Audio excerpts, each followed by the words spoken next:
کہ ان تمام لوگوں میں جو اپنی آنکھوں سے کھلی آنکھوں سے دیکھ رہے ہیں ایک بندہ بھی ایمان نہیں لایا، ناٹ اے سنگل ون، سوائے آپ کے بھتیجے جو پہلے سے ایمان لوط، آپ نے نام سنا لوط علیہ السلام کا، یہ سگے بھتیجے تھے، اللہ نے ان کے ایمان کا ذکر کیا ہے چونکہ یہ نبی تھے، نبی تو بچپن سے ہی الحمدللہ ایمان والا ہوتا ہے، یہ بھتیجے ہیں سگے حضرت ابراہیم علیہ السلام، ایک بندہ بھی ایمان نہیں لایا۔ 2.5 لاکھ کی آبادی تھی اس شہر کی جس میں ابراہیم علیہ السلام پیدا ہوئے،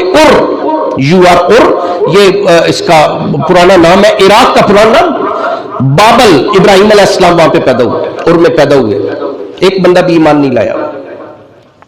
عبداللہ بن مسعود رضی اللہ تعالیٰ عنہ فرماتے ہیں نبی کریم صلی اللہ علیہ وسلم 2 روایتیں، ایک ہم مینا میں بیٹھے تھے مسجد خیف کے قریب، دیکھا ہوگا آپ نے مسجد خیف جمرات کے قریب، ایک میں جبل ابو قبیس، یہ ابھی کبھی باہر نکلے حرم سے باہر نکلے سامنے والا پہاڑ جو ہے یہ جبل ابو قبیس ہے۔ عبداللہ بن مسعود کہتے ہیں میں نبی کریم صلی اللہ علیہ وسلم کے ساتھ تھا، کفار مکہ نے ایک دن 14ویں کا چاند طلوع تھا، پروگرام بنایا بھی یار آج محمد کو تنگ کرتے ہیں صلی اللہ علیہ وسلم، آ کے کہنے لگے محمد آپ اللہ کے رسول ہیں نا، رسول ہوں، پھر اپنے اللہ سے کہو یہ چاند جو ہے اس کے 2 ٹکڑے کر دے، یہ چاند اللہ نے قرآن میں ذکر کیا ہے سورہ قمر میں، نبی کریم صلی اللہ علیہ وسلم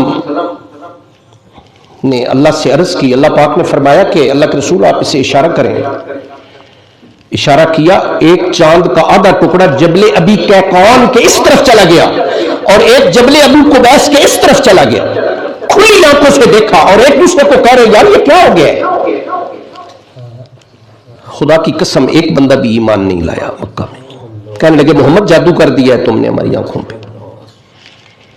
یہ میرے بچے جو ہیں میں ان کے نالج کے لیے عرض کروں، ہندوستان میں مالابار میں، ہندوستان کی تاریخ اٹھا کے کبھی دیکھیں، مالابار کا راجہ اپنی بیوی کے ساتھ اپنی اس میں جو محل تھا اس کے لان میں بیٹھا ہوا تھا، اس نے یہ منظر دیکھا، اب اسے تو نہیں پتا تھا مکہ مکرمہ کہاں، یہ ٹیلی فونک سسٹم اور یہ ٹی وی وغیرہ تو نہیں تھے، عرب سے تاجر آتے تھے، عرب سے تاجر آئے، انہوں نے نبی صلی اللہ علیہ وسلم کا تعارف کروایا اور اس کا تعارف بھی کروایا کہ آپ نے چاند کو 2 ٹکڑے کر دیا، اس نے اپنی آنکھوں سے مشاہدہ کیا تھا ہندوستان میں، تاریخ اٹھا کے مالابار کی دیکھیں، وہ یہاں پہ بیٹھ کے مسلمان ہو گئے۔ تو بھئی یہ واقعہ معراج جو ہے اصل میں اتنی تمہید اس لیے باندھی ہے کہ ہمارے مسلمان مفسرین نے ان کا انکار کیا ہے۔ یہ 47 سے پہلے جب انگریز کی حکومت تھی تفاسیر لکھی گئی قرآن کی، انہوں نے سارے نبیوں کے معجزات اور محمد رسول اللہ کے معجزات کا انکار کر دیا اپنے آقاؤں کو انگریزوں کو خوش کرنے کے لیے۔ جی یہ معراج جو ہے یہ خواب میں ہوا، روحانی طور پہ ہوا، جسمانی طور پہ یہ معراج نہیں ہوا۔ آج ہمارے جی بچے پڑھے لکھے جو ہیں وہ اس کا انکار کرتے ہیں، جی ہم تو نہیں مانتے، ان معجزات کو نہیں مانتے کہ نبی کریم صلی اللہ علیہ وسلم جو ہے وہ تو خواب میں تشریف لے گیا یا روحانی طور پہ آپ کو معراج کروایا گیا، جسمانی معراج جناب محمد رسول اللہ کو نہیں ہوا۔ تو نہیں، انشاءاللہ میں بہت ساری باتیں آپ سے عرض کروں گا اور کوشش کروں گا کہ میں قرآن حکیم کے حوالے سے اور اس کی اتھینٹسٹی کیا ہے وہ میں آپ کے سامنے آج عرض کروں گا، بقیہ بات انشاءاللہ پھر میں عرض کروں گا آپ سے۔ اور ایک بات اور ذہن میں رکھیں کہ معجزے اور جادو میں یہ فرق ہوتا ہے کہ جادو میں صرف صورت بدلتی ہے، معجزے میں حقیقت بدلتی ہے۔ مثال دیتا ہوں، موسیٰ علیہ السلام کا جو ہے وہ جادوگروں سے مقابلہ ہوا، فرعون نے مقابلہ کروایا، بڑے بڑے جادوگر آئے، انہوں نے اپنی رسیاں پھینکی، وہ سانپ بنے لیکن متحرک نہیں تھے، ان کی صورت بدلی۔ جناب موسیٰ علیہ السلام نے اژدہا پھینکا، وہ حقیقتاً اژدہا بنا اور سارے سانپوں کو نگل گئے۔ یہ فرق ہے جادو میں اور معجزے۔ ایک روایت میں آپ سے عرض کر رہا تھا کہ صحابہ بیٹھے تھے، نبی کریم صلی اللہ علیہ وسلم نے صحابہ سے فرمایا صحابہ اللہ نے ہر نبی کو معجزہ دیا، نبی آئے معجزات دکھائے، نبی چلے گئے معجزات ختم ہو گئے۔ موسیٰ علیہ السلام کے معجزات، موسیٰ علیہ السلام دنیا سے چلے گئے معجزات ختم ہو گئے، عیسیٰ علیہ السلام آسمان پہ اٹھا لیے گئے معجزات ختم ہو گئے۔ اللہ نے مجھے، رسول اللہ فرماتے ہیں، کم و بیش 3000 معجزات اللہ نے مجھے عطا فرمائے، یہ رسول اللہ کا فرمان۔ صحابہ ایک وقت آئے گا میں بھی اپنے اللہ کے پاس چلا جاؤں گا، رب ذوالجلال کی قسم ہے میرا قرآن والا معجزہ قیامت تک باقی رہے گا۔ دیکھ لیں آپ،